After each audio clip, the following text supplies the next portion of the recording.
Muchísimas gracias. Estoy muy contento de estar en esta mesa porque estoy con personas a las que aprecio muchísimo, a Carlito Sánchez, a don Francisco Dalanese, por quien tengo un enorme respeto, y por supuesto por mi querida amiga Cristina Rojas.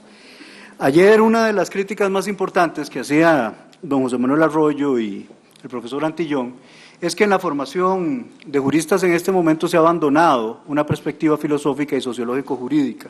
Justamente es el enfoque que voy a proponer yo el día de hoy. ¿Por qué? Porque es evidente que para hablar de la relación entre totalitarismo y derecho penal no basta el uso de conceptos exclusivamente dogmático-penales, sino que debemos recurrir a otras fuentes de reflexión, y esto lo olvidamos los penalistas muy frecuentemente. En la tradición de la teoría y de la filosofía política alemanas, de ahí tomé alguna información, dos importantes teóricos, mediante métodos diversos, realizaron profundas reflexiones sobre el tema del totalitarismo. Me refiero, por supuesto, a Hannah Arendt, sí, una mujer, como muchas otras tantas, olvidadas e invisibilizadas en la historia del pensamiento, con su monumental obra Los orígenes del totalitarismo. Y también a uno de los fundadores de la Escuela de Frankfurt, el filósofo Theodor Adorno, con su obra de alerta sobre la dialéctica de la Ilustración. De sus ideas quisiera recuperar algunas nociones esenciales y útiles para la interpretación y el análisis de esta relación sobre la cual nos pidieron hablar el día de hoy entre totalitarismo y derecho penal. Hannah Arendt escribe su monumental obra desde el único lugar posible en que podía hacerlo, es decir, desde las coordenadas de espacio y tiempo en que le tocó vivir. Poder ver la realidad inmediata o reciente, poder ver lo que otros no pueden o pudieron, es un enorme mérito que pocos poseen. Ella supo ver eso que otros no veían y de este modo nos brindó algunas características del totalitarismo como régimen político, o sea, como modelo de Estado y de gobierno, en que los mecanismos de dominación y control alcanzan una dimensión total y se materializan formas de opresión nunca antes vistas en la historia. Se trata de una forma de organización estatal y de gobierno vinculada a movimientos sociales paralelos que una vez en el poder instauran una dictadura totalitaria, en la que prevalece y se hace uso en ella permanentemente de una ideología o pensamiento difuso que incluso sobrepasa y anula el principio de legalidad en el ámbito jurídico, cuyos contornos pueden ser definidos, modificados, redefinidos únicamente por la prevalencia de los actos de poder de un líder máximo. Está además este sistema caracterizado por la extensión de formas de control social, es decir, de formas de dirección de los comportamientos, basadas esencialmente en el terror y en el ejercicio extensivo de mecanismos de propaganda. Se ha diferenciado por la existencia de un Estado paralelo, usualmente personificado por un partido único, y en este contexto se define a uno o varios sectores de la población como enemigos declarados del régimen. Todos estos factores se conjugan para mantener un control ampliado de los comportamientos de la población, para la anulación de sus libertades y derechos fundamentales y esencialmente para aplacar cualquier forma de disidencia. Este es el aporte de la obra de Arendt que se destaca. Ella logró identificar a partir del nacionalsocialismo alemán y del estalinismo soviético las características de un modelo de Estado y de gobierno, y a partir de ello podemos nosotros distinguir un modelo de derecho penal que no había existido previamente en la historia de la humanidad. En esta línea precisamente es que un profesor costarricense ha construido la que yo considero su obra más acabada y completa, y el mayor aporte en lengua castellana para el estudio del derecho penal totalitario. Me refiero, claro está, a nuestro querido profesor y amigo, el doctor Javier Llobet, quien no nos acompaña el día de hoy, con su obra Nacionalsocialismo y Antigarantismo Penal, de lectura obligatoria para todos aquellos que quieran entender todo lo que no se debería hacer, aunque ya se está haciendo, en un modelo de derecho penal democrático. Este enfoque, así debe aceptarse expresamente, es fundamental para poner en evidencia un caso extremo de anulación de las libertades y los derechos fundamentales como esencia de un modelo de gobierno y de Estado, y con ello como esencia del ejercicio del poder punitivo. No obstante, existe otra dimensión en el análisis de Hannah Arendt sobre el totalitarismo, mucho menos estudiada y divulgada, y que yo considero tiene un enorme potencial crítico, mayor que el que posee el anterior significado. Esta noción no puede ser soslayada para nuestro análisis de las normas y de las prácticas del derecho penal actual. Me refiero a su exposición sobre las líneas maestras de lo que ella denomina el pensamiento totalitario, como parte inherente de la filosofía y de la teoría política de Occidente. Recapitulando entonces, podemos distinguir un concepto de totalitarismo como forma de gobierno, como forma de Estado, con ejemplos históricos concretos, y también podemos hablar de una forma de pensamiento totalitario, una manera de pensar el ejercicio del poder que puede existir y tener amplia extensión incluso sin que esté consolidada aquella forma de Estado o aquella forma de gobierno. En este sentido, quiero subrayar el aporte de Arendt cuando nos alerta que el totalitarismo como forma de pensamiento no apareció sin más, de la nada, no es el producto exclusivo de un caudillo desquiciado y ni siquiera de un pueblo que se vio seducido por aquel, sino que se trata de una serie de ideas y principios que no solo forman parte del pasado, sino que siguen habitando en las cabezas de muchos en el presente y por eso amenaza con revivir permanentemente como fenómeno histórico-político real. Me interesa diferenciar esta noción de pensamiento totalitario por dos razones esenciales.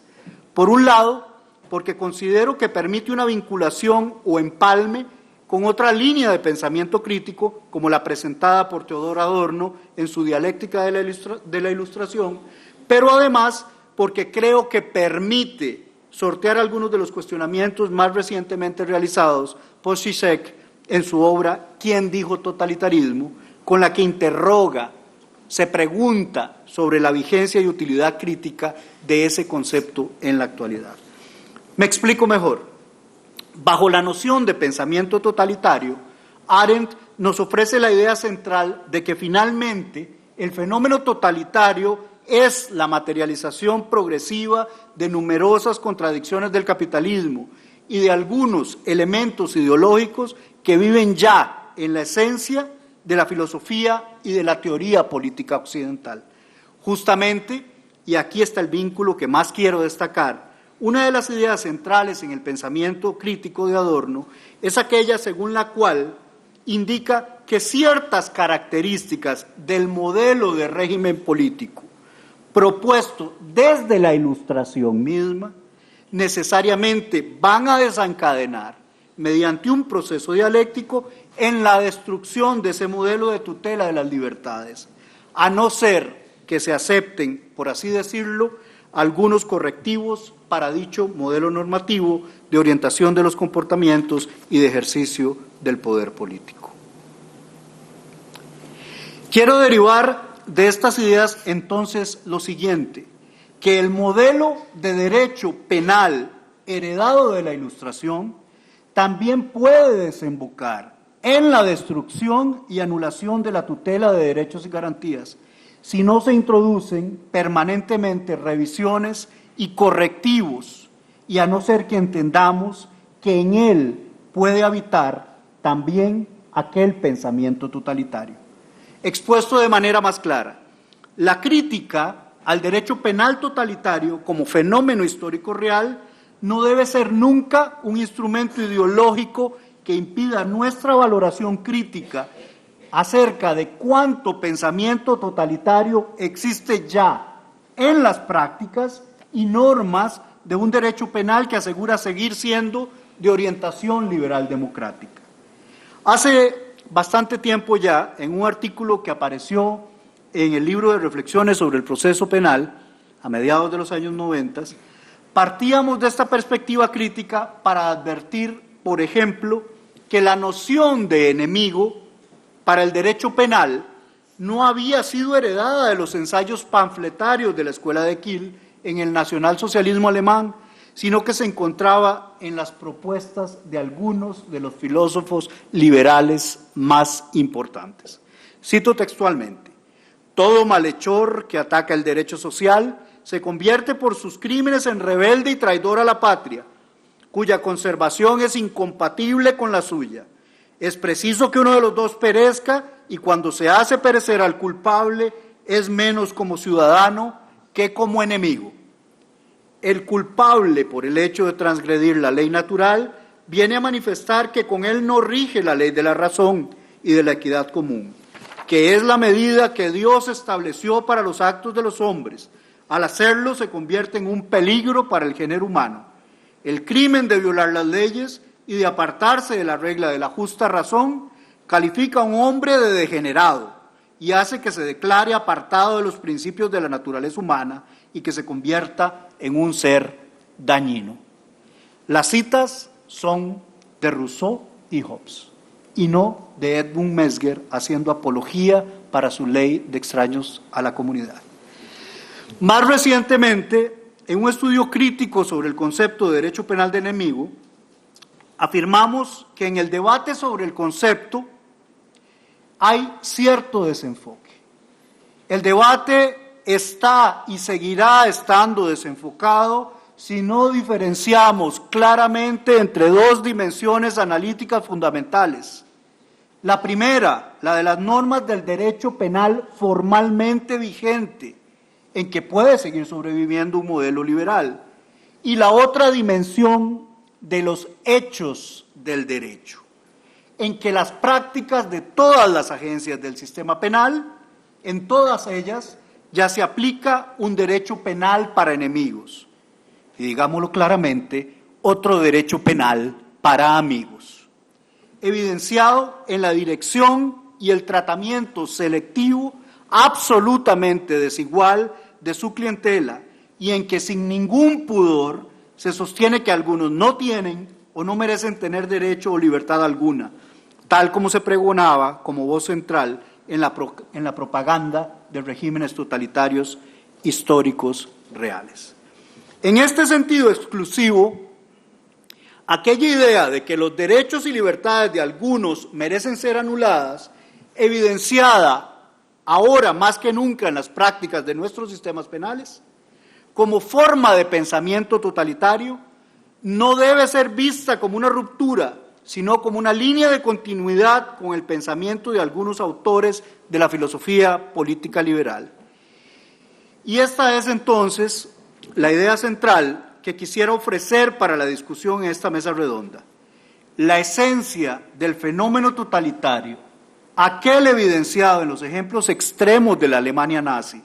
y de la Unión Soviética stalinista, puede cumplirse y se cumple en el contexto de democracias liberales de manera sutil y sin tanto aspaviento. En ellas se ejecuta de la mano de un pensamiento totalitario muy extendido en la cultura, la anulación de la pluralidad de numerosos grupos y sectores sociales, permanentemente despreciados y relegados a la condición de enemigos, de Untermenschen, es decir, subhumanos, para los cuales no rige derecho o libertad alguno. Y en esta tesitura habrá que aceptar que la crítica de Zizek es totalmente acertada y que el uso del concepto de totalitarismo o de derecho penal totalitario puede efectivamente cumplir una función ideológica, puede meternos en una ilusión distorsionadora y de ocultamiento de la realidad, que solo puede ser superada si somos capaces de indagar y de leer cuánto pensamiento totalitario y cuántos de los objetivos alcanzados con aquella forma de gobierno y de derecho penal se logran ya, en este momento, en el contexto de democracias formalmente liberales. Yo terminaría entonces cuestionando el título mismo de esta mesa redonda, mediante el cual se vincula el concepto de totalitarismo exclusivamente con los procesos de reforma penal que se están gestando en toda Latinoamérica. Obviamente, esos procesos de reforma nos están acercando cada vez más al totalitarismo como forma de gobierno, como manera de ejercer el poder, pero eso no significa que el pensamiento totalitario no esté presente ya en las prácticas y normas del modelo de derecho penal vigente. Expuesto de otra forma, aquel pensamiento totalitario no existe solo en los procesos de reforma, como el bicho malo que emerge hasta ahora, sino que forma parte de la esencia misma de la filosofía y el derecho liberales, básicamente bajo la forma de mecanismos para la anulación de la pluralidad y de la supresión práctica de derechos y libertades para amplios sectores de la población. Como bien lo retrataba nuestro querido maestro don Walter Antillón en una de sus obras, aún en el contexto de una democracia formal como la nuestra, en cada sala de juicios, detrás de cada escritorio de magistrado, en cada costarricense pueden existir, y sabemos que existen, dictadorzuelos, Trumps, y en Costa Rica trompiticos, dice una amiga mía, dispuestos a anular de manera arbitraria los derechos y libertades de amplios sectores de la población.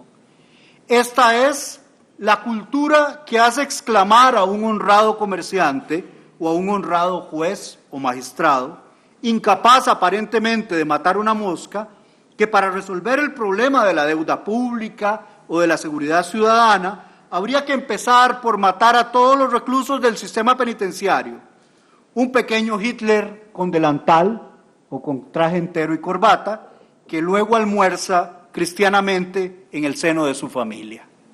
En este sentido, señores, señoras, el totalitarismo como forma de pensamiento, traducido en las prácticas de las agencias del sistema penal, no es cosa del pasado. Sigue vivo y gozando, lamentablemente, de muy buena salud en Costa Rica. Muchas gracias.